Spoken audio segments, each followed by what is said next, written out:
Well, greetings to you.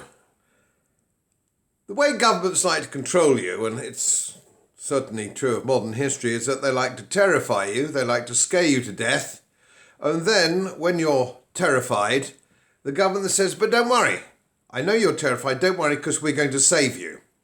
And this, of course, was fine-tuned, certainly, in the 1930s Germany. You terrify people and then you give the state is your rescue. And we're seeing that quite a lot at the moment. We saw it with this pandemic, if pandemic it was, that 2 weeks or 3 weeks to flatten the curve. Wonderfully monstrous lie that was, wasn't it? Absolutely superb. And of course it's gone on and on and on, and lockdown in some form continues. Okay, we might not at the moment be locked in our houses, but we're locked in our country. Travel's become very difficult, quite deliberately, and they don't like us travelling about. So this is one of the problems that we've got. It's a mutated form of lockdown. But we're going into the new problem now. It's the big climate scare. It's the big climate scare that somehow we're all going to boil to death because the carbon dioxide in the atmosphere is going up and it's our fault. Well, that really is absurd. You've only got to look at the amount of natural carbon dioxide coming into the atmosphere. Carbon dioxide in the atmosphere historically, so on and so forth. And the numbers just don't stack up. But that's for you to decide. You'll have to drill down. And it's a great shame, of course, that we haven't had independent scientists on TV taking a contra view. At the moment, when it comes to climate change, we have to listen to the royal family, celebrities, politicians, and mainstream media, none of whom know anything about the subject at all. We don't hear from people like Professor Ian Plimer and independent expert climate scientists from across the globe who take a completely different view. So what we really need is a national debate. But I think the thing that makes me more annoyed about anything else, and I don't know whether it annoys you, is how this climate thing is always supposed to be our fault, isn't it? So right from Her Majesty down, Her Majesty said relatively recently that we're somehow going to have to change the way we do things. The Prince of Wales have been saying the same thing for some time. Celebrities like Emma Thompson have been saying the same thing. And John Kerry and all these other people who fly all over the place in their private jets, who go about in chauffeur-driven cars, politicians in this country at the expense of the taxpayer.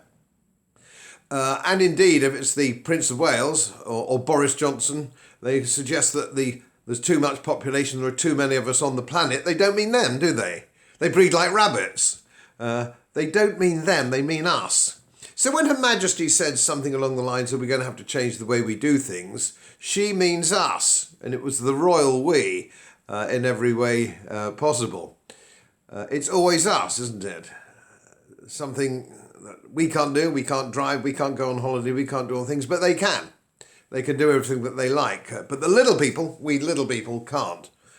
And this next scare is coming forward, and it's been very successful. The last scare, they had psychologists and all sorts of clever people in government to terrify people about this pandemic, and people have been going around with face nappies, face diapers. I've seen, I'm sure you have, people walking on the beach with them on, people driving along alone in their car with them on, going into supermarkets, putting them back on, so on and so forth, and having complete and total lost all faith in their natural abilities to fight off viruses, immune systems, the natural immune system. People have been persuaded that that's no good. And it's no point, I've given the numbers a million times on my videos. There's no point in me trying to point out the numbers that your immune system is the thing that's going to protect you best of all. There's no point in that now. It's all gone past, and people must make the decisions that they make, regardless of the numbers. But we're all going to suffer from this climate change business. They are getting rid of they want to get rid of our cars, our foreign travel, the heating arrangements in our houses. But of course, it doesn't matter to them. The cost of heating for these people at the top of the tree is a very small part of their income. It's minuscule. They're not an old age pensioner in Pontefract where maybe their energy bill is something like about 20% of their income. They don't care about us. We seem to be governed by preclinical sociopaths. I mean, you look at Boris, for example. Boris Johnson, at the beginning of the pandemic, said that, oh, pubs don't offer an essential service. Well, you see, they might not to him. They might not to him. But if you're a widow or a widower, and your only contact with the outside world, really, other than going shopping socially, was your local pub. And that accounts for lots and lots and lots of people. Or your young people who work very hard all week and their Friday night to let off some steam.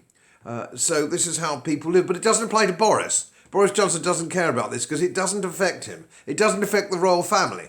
It doesn't affect celebrities. All these people can do exactly what they like. It's only us, the little people, that have to curtail our activities. And we've seen enough of it, have we not, in the last 18 months. We're going to have to start pushing back, you know. We're going to have to start pushing back. This can't go on, or there will be no point in living in a free society. We're not a free society now. You've only got to see Australia and the brutality of the police. And of course, when you give police sort of carte blanche in power, and you've seen this dreadful murder that we've seen as well, which was based on the fact that he had total power.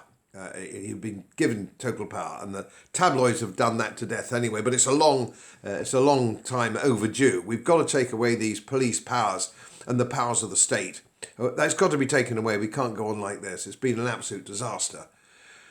We have to push back, and only we can do it. We have to get tough. We have to start ignoring all these diktats. We have to get about our business. A right to our MPs, and if necessary, go on demonstrations for freedom and so on and so forth. We have to stand together on this.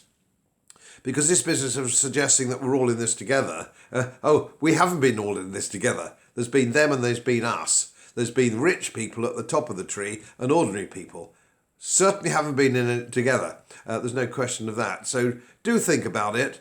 Don't go on soaking it up like a sponge, like a punch bag. Push back in whatever way you can, and there are ways.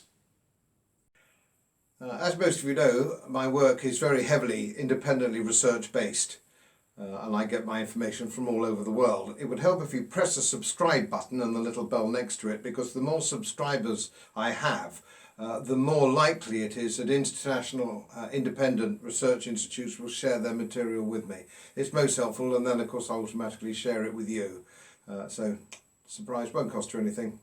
Thank you very much.